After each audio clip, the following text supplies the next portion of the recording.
All right, you guys. Happy New Year to everybody. You guys are back with the Robb Report. This is Robb. I'm coming at you live from prison. And today, we're going to kind of take a different spin on things, because like I say, when I be doing these interviews, I always welcome comments from the viewers, and I always welcome comments from victims as well. And so today I want to just kind of respond. We kind of got some victim comments. And so I'm sitting here live with my guy, Charles Champion. And so let me just start by saying a comment came in about my guy, Charles Champion. Charles is known for, he's doing time because he had killed a cop. And so I think that a lot of times there's a lot of people out there that probably think that when something like this happens that we just have a blatant disregard for law enforcement and different things of that nature. But there are people that have hearts. There are people that care out there, that make mistakes. And I personally believe that my friend Charles just made a mistake, right? So part of the comment is that, you killed my best friend. And he and I both had children at the same time. His children will never know their father.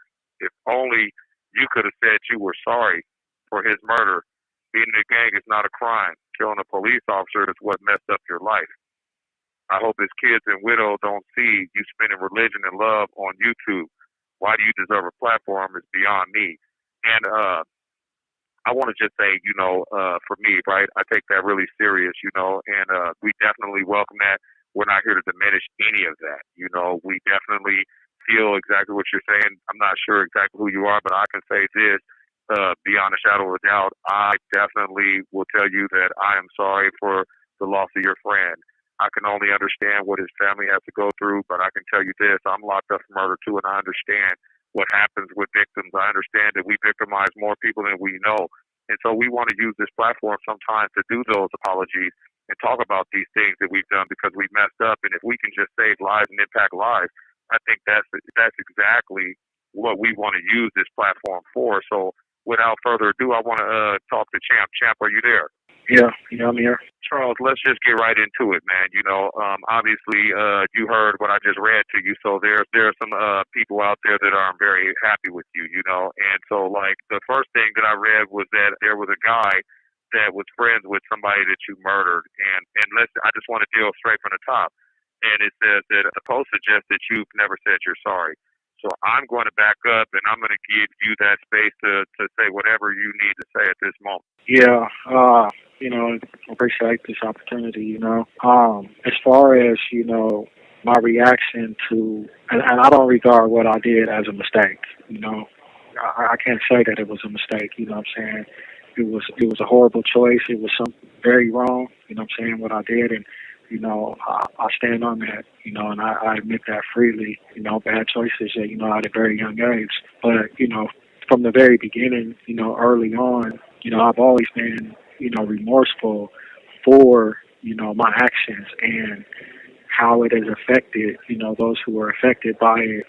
During my sentencing hearing in particular, I had the opportunity to, share my heart with regards to what my actions were. But even prior to, my sentencing hearing, the way that everything is set up, and I'm not using this as an excuse, I'm just outlining the circumstances, the way that everything is set up as far as the court situation is concerned, you don't have the opportunity to even speak to anyone from the family or anyone that's associated with the family. You're going in and out of court, and you don't get a chance to say anything to anyone. You don't get a chance to speak to anyone, you know what I mean? And there were several times where, I wanted to be able to get that because I understood, the hurt and pain that I had caused.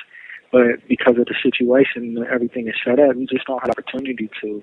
So my only official opportunity to express the regret, the shame, the sorrow, the remorse, was at my sentencing hearing, and therein I did, and it wasn't an easy thing to do. It was a tough thing to do, but I knew that it was something that I had to do. Okay, right. Thank you for saying that, right? And one of the things that I know that I try to bring out in the Robb Report is I try to expose some of these things as well. Like, for example, like when you go to sentencing, and I can say that for myself too, Whereas I was just completely just scared. Like I was put on the. It's like go ahead and say what you have to say to the victims, and then it's like you don't know what to say. It's so much, and then when you're done, you're like, man, I could have said 1,000 more things, and then that opportunity's closed because now you're told right from that moment that you're never allowed to speak to the victims or anybody else again, right? And so I kind of really understand that. So like also I want to just fast forward a little bit because if I'm understanding correctly, that was about 20 plus years ago. So can we talk about how you felt then versus how you felt now? Because as I understand it, you were kind of like on some type of death row status or something. But I don't really mean in that sense. I mean in the sense of like, okay, that happened a while back. So your feelings continuously change and change and change over years, and you have more remorse, you have more shame, you have more on your mind. Where sometimes you wake up and that's all you can think about is your action. So if you could use this time to really just kind of clarify how it's been for you. Yeah, man. Over the years, man, I've had a lot of time to reflect on my actions. I've had a lot of time to grow and mature, and have a broader understanding about life in general, but particularly how my actions have affected the people who has affected, and so I had to come to the grips with the fact that I took the life of someone. I took a son from a mother and father. I took a husband from a wife, and a father. A father from a child. I was dead wrong for doing that. You know what I mean? That wasn't my place to do. And, the punishment that was handed down to me, was, rightly so. One of the things that I've learned over the years, and, for me personally, my relationship, my faith, my relationship with God has everything to do with the man that I've been growing and developing into, because it is God who has been teaching me about justice. It is God who has been teaching me about, right and wrong, whereas prior to that, I didn't really understand that to the extent that he's opened my perspective to. You know what I mean? And so he taught me first and foremost that, my offense was first and foremost against him. Who was I to, do what I did to one of his creations? And that was a heavy thing for me, And then after that, understanding how my actions have affected his loved ones and family members and things like that. It's God who had to teach me these things. Because where I come from and the way I was brought up and everything, you don't really have that, growing up in the environment that I'm growing up in. You know what I mean? To a great extent, I was really numb to a lot of the violence and a lot of, just the violence that was going on, in my environment. Being up around that for so long, you become numb to that over years, So God had to really open my eyes and change my perspective on how I was seeing life. And that's what he did. Those 4 years that I sat in the county jail, I was in the hole, that was a life-changing experience for me. 18 years old, facing the death penalty. I'm in the hole. I only come out for 1 hour a day. It's only me by myself. No distractions, no nothing. That was a life-changing experience for me, and that's where, a lot of my perspective began to change. A lot of my development began to happen. I often tell people that, that's where I began to grow up at. That's where God began to raise me at. Also, and one more thing, I also learned, too, that not only did my actions affect those who I hurt, but my actions also affected my own family. I also committed a crime against my own family as well. They are also, victims as well, and that's something that, God has helped me to understand as well. It's like, hold on, Charles, your actions didn't stop with the effect of your actions didn't stop over here. Look over here. Look how your actions affected even your own family as well. These are lessons that I've learned over the years. Yeah, that's definitely critical because I know that a lot of people on the outside they don't realize that when we commit these crimes, we also not only do we live with a lot of shame, but a lot of times we create a lot of space between us and our families. A lot of people they don't want to just turn their back, but sometimes the behavior is so egregious that they feel that they have to, that that's the only way that they can condemn you is to step away something else that we'll delve into later on down the line, but it's definitely something that does happen. So a lot of times people may think that when we do these things, that we just go smiling and there's no culpability or anything to that nature, but it's so much that goes on behind the scenes that people don't know about. So I thank you for trying to clear that up. I want to jump into something else that was said in here too, and also let me just make a disclaimer real quick. First and foremost, we are never going to disvalue or devalue anything that somebody says. That's not the goal here. The goal is to just bring a little bit of context and understand that, because we definitely want to continue to have those comments. We want it to be fair and balanced, to the sense of we give you one side, but there is another side. There is a victim side, and so we definitely want to continue to hear these type of things. We're not going to run away from it. We want to try to answer these things, and we want to try to be responsible for it.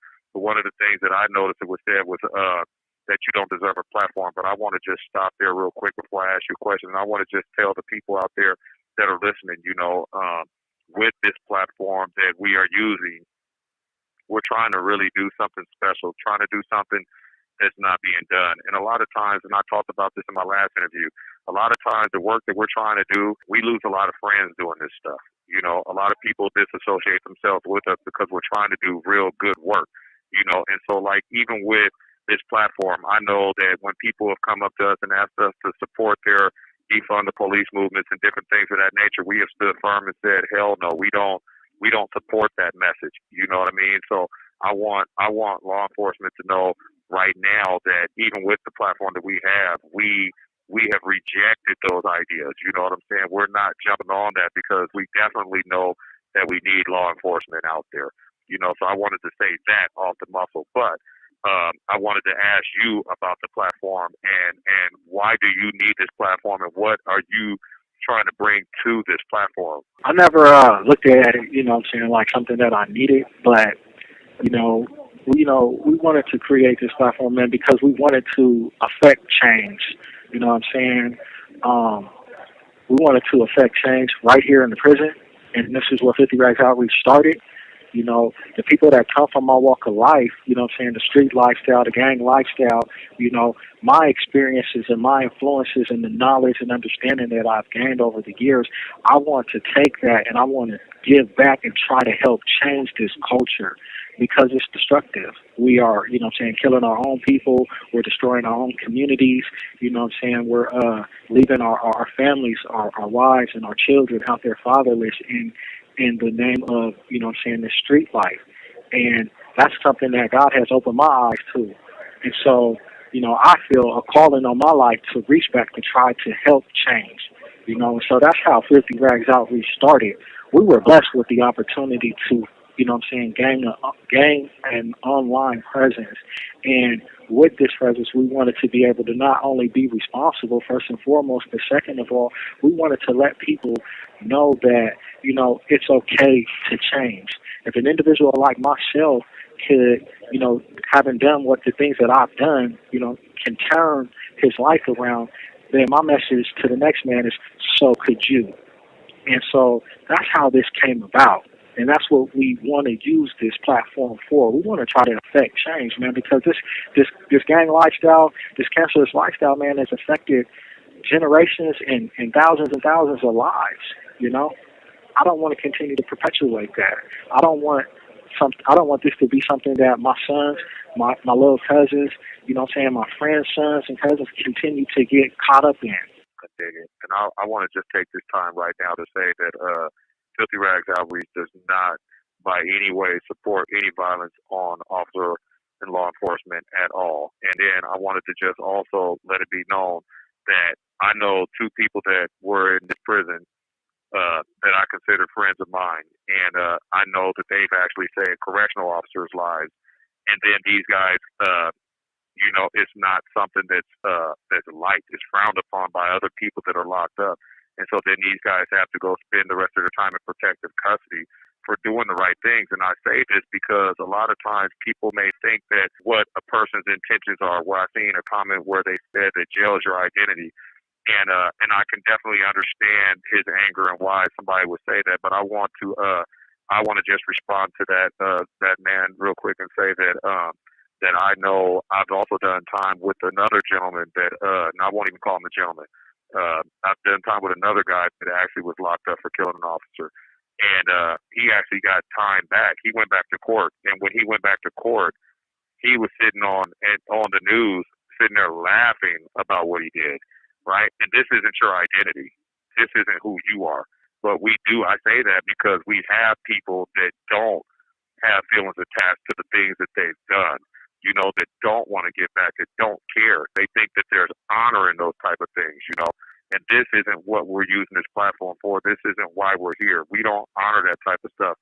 We understand every day we can be just sitting here playing dominoes, and it can just hit you in your mind that you killed somebody, where you have to deal with your own reality. It happens like that all day, every day, where you have to deal with your own reality of what you've done. And so I just think that, like, a lot of times people don't understand that there are people that are really trying to change. There are people that are really looking at what they've done, you know. So I wanted you to respond to where he said jail is your identity, and just I want you not to so much respond, but I want you to just talk about who you are as a person.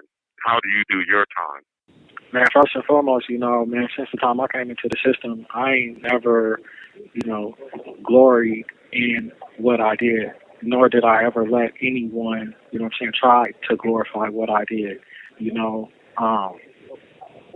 that's not something that I've ever done since I've been incarcerated. I'm not running around, you know, because of the situation, the culture in here is different, you know, and crimes of my nature, you know, get praised. Crimes of my nature, you know, people look up to.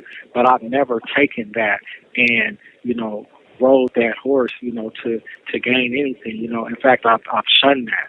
I've always, you know, disregarded that, like, hey, no, man, that's not cool. You know, I'm not off of that. You know what I mean? And so for anyone who has ever approached me with that mindset, and anybody who has ever done time with me, anybody can tell you that from the time I came into the system up until now. You know, I've never, you know, gloried in that. And so I don't accept or embrace the identity of prison. You know, I'm trying to help change some of the identity of prison along with some of the individuals who are in prison, you know, because I believe that, you know, life is very precious, and I believe that human beings have the potential to be able to change because I see the change in my own life. And so one of the things that we're aiming to do is to change the culture of prison. And so as far as, you know, my identity being prison, I reject a lot of the common notions or the ideas about how prison is and how prisoners are. That's something that, you know, I totally, you know, I you know, when I first came to prison, when I got off the chain bus, you know, it was like the whole penitentiary was waiting for me. When I came into the chow hall, people who have been following my case from the beginning, people that I didn't even know, you know, all my homeboys, it was like they was practically waiting for me to get there. You know, I was received with open arms. I was received, you know, in a very, very good light. And all my homeboys was looking for me, you know what I'm saying, to be the same individual that they thought that I was going to be. It would have been nothing and very easy for me to be able to just have to ride that wave at the very height of it, to rise through the ranks of, you know what I'm saying, in prison statuses and prison culture. It would have been nothing for me to do. And since I'm a natural leader anyway, you know, I would have been able to rise through the ranks anyway. But I never let nobody glory in the fact of what I did because that's not where I was at and that's not how I felt. I always rejected anyone who was trying to, you know, take what I did and use that as something to glorify and something to glory in. And it was a shock to a lot of people because they was expecting to get this old me. But by this time, like I said, I had been, you know, in that county jail for those 4 years. You know, my life had took a drastic change. So by the time that I needed that, honestly, I really needed that. So by the time that I got to prison, my whole mindset was changed and it was different, and it shocked everybody because they was expecting to get one thing and they got something totally different. You know, they had got a man who had grown up. They had got a man whose perception had changed. They had got a young man who had different ideologies and philosophies about life that was contrary to everything that I believed in when I first, you know, when I first was incarcerated. And so I say that to say that, you know, my identity being in prison from day one, I've always rejected, you know, the common ideologies. I always rejected the perception. You know, I always rejected, you know, what people thought that a prisoner was supposed to be. I didn't want to be that, and I didn't be that, and I'm not that, and I'm not going to be that. Okay, thank you for clearing that up, man. And you know, and I'm really glad that the person that commented did this and just kind of gave us a chance to really be more transparent with the work that we do because, you know, and I've been very vocal since I've been doing this Filthy Rag stuff. And I told people all the time, I said, you know, at some point, Filthy Rags Outreach wants to be able to get to a point where we can work with law enforcement, where law enforcement can see us as somebody that's doing credible work and say, hey, can you save this kid's life? This kid's heading to prison. Can you guys talk to him? You know what I'm saying? So we don't have to throw this kid's life away, right? And I just see power in that because a lot of times when you look at the violence and you look at what's going on in the streets, and then it just kind of goes back with the jail being the identity. What people don't realize is, for example, you know, you're locked up for murder, myself and others as well. But, you know, you would think that when you come to prison, that they would be making you take anger management till you leave to make sure that when you're out of here, they can feel rest assured that they've put so much anger management on you that the streets are safer, but it's the exact opposite. They're not pushing these type of things on you. They're not putting us in an environment where we have to better ourselves, you know. So there is an identity of people in jail that don't want to do anything, but I want to see safer streets. I want to see people not kill each other. I don't want to see attacks on law enforcement, you know. And so I think that the work that we're doing is because we are some of the people that went a different route in here. I've always been able to stand as a man in here. When I see you able to stand as a man in here. You know what I'm saying? So I just wanted to know, like, for you, you know, when you look outside and you see what's going on in your community, how does that make you feel? Man, the first thing that comes to my mind, man, is, you know, how can we turn this thing around, man? How can we stop it? You know, I know that I was a part of perpetuating, you know, this lifestyle that many of us are leading out there now today, you know. And so now that my eyes have been opened, you know, to the false realities of the lifestyle, you know, to the traps of it, you know, to the way that it robs you, you know, my position is that I don't want to see nobody else lose their life, you know, to the gang lifestyle, to the streets. You know, I don't want to see anybody continue to go down this road where we're destroying the very communities and our own families that we, you know, live in and grew up in. So those are some of the things that comes through my mind. You know, just over the last couple of months, you know, there's been a huge spike in gang violence, you know, and since the beginning of that, you know, our position has been, you know, what could we do to try to reach on the other side of this fence to try to help affect change and help, you know, change some of the violence that's going on. I'm tapping into a lot of guys, you know, that are on the streets that are doing, you know, that are still caught up in that lifestyle, trying to help them see that they need to change. You know, I'm on this phone constantly, you know, reaching out, you know, trying to help change somebody's mindset, trying to help somebody see the light, you know, trying to help somebody wake up. You know, this work is, you know, day in and day out, both on this side of the fence and on the other side of the fence. And that's what I've been committed to. You know, I've been this way, and anybody that has done time with me, you know, there's no one that you'll ever cross paths with who has done time with me that'll ever tell you anything different. From the day that I stepped foot off the chain up until this day, I've been on the same thing. Okay, for sure. And I hear that, and I'm glad, and I hope that the people out there can receive that. I want to get you with a couple more things, and then I'll conclude. But one thing I want to really touch on is that a lot of times I think, and the person that had responded didn't say this, but I want to just be clear. Because a lot of times people will think like, oh, you guys are just doing that because you guys want to get out of prison. But the reality of it is that you don't even have that much more time to do anyways, right? And so I think the point that I want to make here is that, number one, you're not doing these things because you want to get out of prison. You're doing these things because it's in your heart. But another point that I want to make is that, you know, with you coming out soon anyways, it's up to you to change your lifestyle so that you can try to get out and be successful. Now, mindful that you're going to always have that cloud over your head. You know what I'm saying? That's never going to go away. But, you know, it's not about you trying to get out early because you're getting out anyways, right? So I just want you to just kind of speak to that, you know what I mean? Because you weren't given a life sentence. Yeah, man, I was, I was extremely blessed by God, you know what I mean? And that's why I have the level of faith that I do.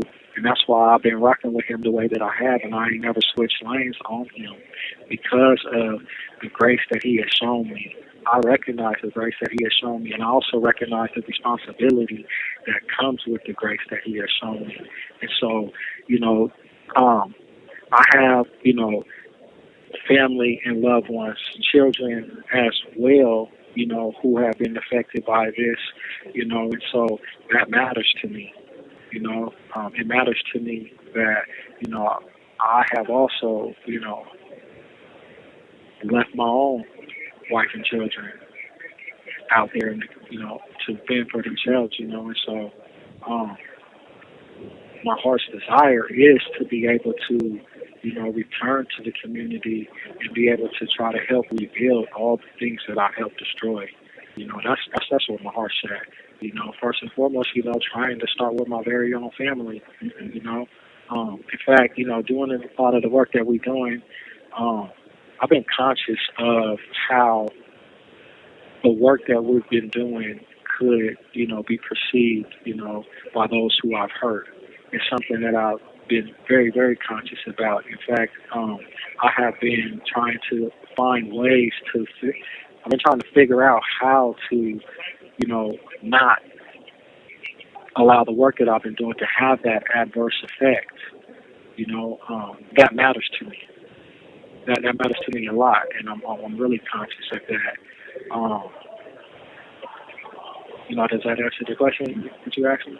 Yeah, and I think what I would add is like, in my last interview when I was doing with KG, I was talking about the gift and the curse, and so I kind of covered that earlier, where we had the two gentlemen that stopped the officers from getting jumped up, and then they ended up having to go to protective custody because, a lot of people in prison can't respect that. They don't want to see you save these people, but that's not the position that we come from. We're coming as adults, and we want to try to change a narrative. And so, like, in the work that we do, I think what people don't realize is that it makes us unpopular too. But like I told Champ, I told him, I said that one of the things that we want to do is we want to be responsible to the parents and to the people out into the community. If they can learn from us, then they can reach backwards to us. And so one of the things that I wanted to talk about before we get up out of here is what's really missing in prison. And I think what's missing is a real restorative justice, a real line where we can have real victims that can really speak their pain so that we have both sides. Because I think what happens is that we don't have enough people incarcerated that can hear how maybe your actions didn't hurt this person, but maybe you did the same thing to somebody else, but then you can hear how it affected somebody else, and it can make you start reflecting on what you've done. And I don't think that we have enough of that in here. And so I think that even with the people commenting on Filthy Rags Outreach, it creates a space for us to start having a restorative justice program to where we can start creating some dialogue, to maybe where we can start doing some healing and people can start to try to understand each other. Because at the end of the day, we're still human beings. We're human beings that have made terrible mistakes, and we're human beings that will return back into society. But how will we return? Are we going to return and go back out there and pick up the guns and perpetuate violence? Or are we going to be the ones that's going to go out there and say, hey, man, that's ignorance. I've already been there. Don't waste your time. So one of the things I'll say before we get out of here is that if anybody that's out there is a victim and you want to put your story out there, if you want to be heard, if there's anything that we can learn from each other, we welcome that. We want to make sure that when we use this platform right here, it's for everybody. It's not just for us to talk about the gang stuff. It's for the victims to talk about how the stuff's impacted their lives. Because I think when we start having a general flow of information like that, it creates an atmosphere where everybody can start understanding. And once we have that understanding, then we can learn how to start defeating these problems. And so I just want to know, what's your thoughts on that? Man, I think that's exactly what needs to happen, man. The sad thing about what takes place, the way that the system is set up is it doesn't create that space for you to be able to do that. You know what I mean? And no one would know, what's on my heart and the change that has been taking place over the years. No one's going to know that unless I open my mouth and tell anyone that.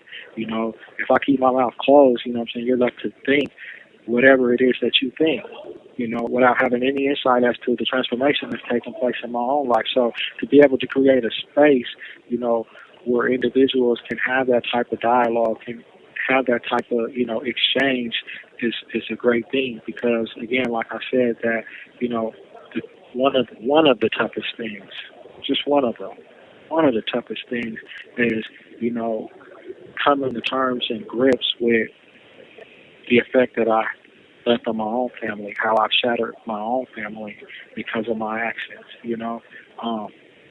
It wasn't fair to them either, A friend of mine and I were talking one time and, we talked about, how, being in the gang, if you ask me personally, it is a crime. By doing so, I committed a crime against my own family, against my mother, against my father, against my brothers, They followed in my footsteps, you know what I mean? Against my sons, having to grow up without their father as well, you know what I mean? The ripple effect goes far and wide.